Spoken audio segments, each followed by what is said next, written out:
Hello guys, I'm Single Hand Man in the YouTube.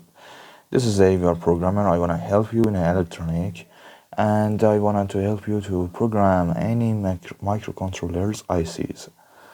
And you can see this programmer is really simple in the circuits, and it is beautiful too. And it can support all of the IC, and it is really cheap too.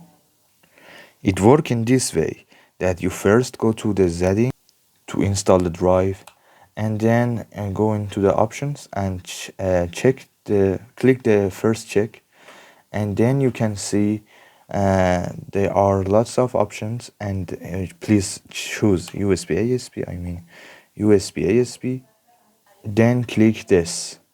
But before clicking this, please change this to the Win32. And after that, the drive install. After that, you should see this in the color. And if you didn't connect the programmer or didn't install, it would be white and black. And after that, you can see it is colorful. Then change your 80 mega. Then go to the load flash and choose your file in hex, and then erase your IC, and then auto this.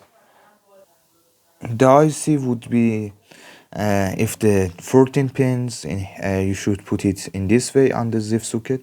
If it is 20 pins, you should put it on in this way, and it is 28 pin in this way, and it is 8 pin only in this way.